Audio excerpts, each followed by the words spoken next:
ಅಲಿ ಬಿಲಾಲ್ ವಿಮ್ಮಲ್ಲಿ ಸ್ನಾನ ಮಾಡ್ತಿದ್ರಂತೆ ಕಾಂಪಿಟೇಷನ್ಗಿಂತ ಒಂದ್ ದಿವಸ ಹಿಂದೆ.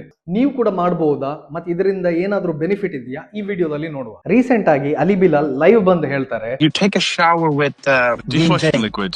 That green thing. Believe me, it works so good. ಕಾಂಪಿಟೇಷನ್ಗಿಂತ ಒಂದ್ ದಿವಸ ಹಿಂದೆ ಅವರು ಸ್ನಾನ ಮಾಡುವಾಗ ವಿಮ್ ಯೂಸ್ ಮಾಡ್ತಾರಂತೆ. ನೋಡಿ, ನೀವು ವಿಮ್ ಯೂಸ್ ಮಾಡಿದಾಗ ನಿಮ್ಮ ಸ್ಕಿನ್ ಅಲ್ಲಿ ಇದ್ದಂತ ಸೀಬಮ್ ಆಯಿಲ್ ಕಂಪ್ಲೀಟ್ ಆಗಿ ಹೋಗುತ್ತೆ, ನಿಮ್ಮ ಸ್ಕಿನ್ ಡ್ರೈ ಆಗುತ್ತೆ. ಆ ಡ್ರೈ ಆದ ಸ್ಕಿನ್ ಮೇಲೆ ಪ್ರೋಟೀನ್ ಪ್ರಾಪರ್ ಆಗಿ ಕೂತ್ಕೊಳ್ಳುತ್ತೆ. ನಿಮ್ಗೆ ಸ್ಟೇಜ್ ಅಲ್ಲಿ ನಿಮ್ಮ ಸ್ಕಿನ್ ತುಂಬಾ ಡ್ರೈ ಆಗಿ ಕಾಣುತ್ತೆ. ಇದು ವರ್ಕ್ ಆಗುತ್ತಾ? Definitely yes. ಆದ್ರೆ ಇದನ್ನ ಮಾಡ್ಬೇಕಾ? ಬೇಡ. ಫಸ್ಟ್ ಆಫ್ ಆಲ್ ಇದು ಪ್ರೋಟೀನ್ಗೆ ಮಾತ್ರ ವರ್ಕ್ ಆಗುತ್ತೆ, ನಮ್ಮ ನಾರ್ಮಲ್ ರೆಡ್ ಬ್ರೌನ್ಸ್ ಕಲರ್ಗೆಲ್ಲ ಇದು ವರ್ಕ್ ಆಗಲ್ಲ.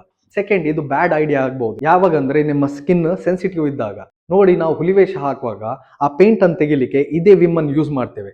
ಆದ್ರೆ ಆ ಪೇಂಟ್ ತೆಗ್ದಾದ್ಮೇಲೆ ನಮ್ಮ ಸ್ಕಿನ್ 7 ಡೇಸ್ಗೆ ಭಯಾನಕ ಡ್ರೈ ಆಗುತ್ತೆ. ಮತ್ತೆ ನಾವು ದಿವಸಕ್ಕೆ 2 ಸಲ ಮಾಯಿಶ್ಚರೈಸರ್ ಹಾಕಿ ಅದನ್ನು ಸರಿ ಮಾಡ್ಬೇಕು. ಸಪೋಸ್ ನಿಮ್ಮ ಸ್ಕಿನ್ ತುಂಬಾ ಸೆನ್ಸಿಟಿವ್ ಆಗಿದ್ರೆ ಇದು ನಿಮ್ಮ ಸ್ಕಿನ್ ಅನ್ನು ತುಂಬಾ ಡ್ಯಾಮೇಜ್ ಮಾಡಬಹುದು. ಸೊ ಅವರಿಗೆ ವರ್ಕ್ ಆಗಿದೆ ಅಂತ ನೀವು ಟ್ರೈ ಮಾಡ್ಲಿಕ್ಕೆ ಹೋಗಬೇಡಿ. ಸೆಕೆಂಡ್, ನಿಮ್ಮ ಸ್ಕಿನ್ ಅಷ್ಟು ಸೆನ್ಸಿಟಿವ್ ಇಲ್ಲ ಆದ್ರೆ ಮತ್ತೆ ನೀವು ಬಾಡಿ ಬಿಲ್ಡಿಂಗ್ ಏನು ಮಾಡ್ಲಿಕ್ಕೆ ರೆಡಿ ಇದ್ರೆ ಇದನ್ನು ಯೂಸ್ ಮಾಡಬಹುದು. ಹಾಗಾದ್ರೆ ನಿಮ್ಗೆ ಗೊತ್ತಾಯ್ತಲ್ಲ ಅಲಿ ಬಿಲಾಲ್ ವಿಮ್ ಯಾಕೆ ಯೂಸ್ ಮಾಡ್ತಿದ್ರ ಅಂತ. ನೋಡಿ, ನಾನು ಎಷ್ಟು ಸಿಂಪಲ್ ಆಗಿ ಡಯಾಗ್ರಾಮ್ ಮಾಡಿ ನಿಮ್ಗೆ ಕನ್ನಡದಲ್ಲಿ ಸುಲಭವಾಗಿ ಸರಳವಾಗಿ ಎಕ್ಸ್ಪ್ಲೈನ್ ಮಾಡ್ತೇನೆ. ಈ ತರ ನಿಮ್ಗೆ ಇನ್ನಷ್ಟು ಕನ್ನಡದಲ್ಲಿ ವಿಡಿಯೋಸ್ ಬೇಕಿದ್ರೆ ನನ್ನ ಪೇಜ್ ಅನ್ನು ಫಾಲೋ ಮಾಡಿ. ಮತ್ತೆ ನಿಮ್ಗೆ ಫಿಟ್ನೆಸ್ ಬಗ್ಗೆ ಯಾವ್ದಾದ್ರು ಕ್ವಶನ್ ಇದ್ರೆ ನನಗೆ ಕಮೆಂಟ್ ಸೆಕ್ಷನ್ ಅಲ್ಲಿ ಕೇಳಿ.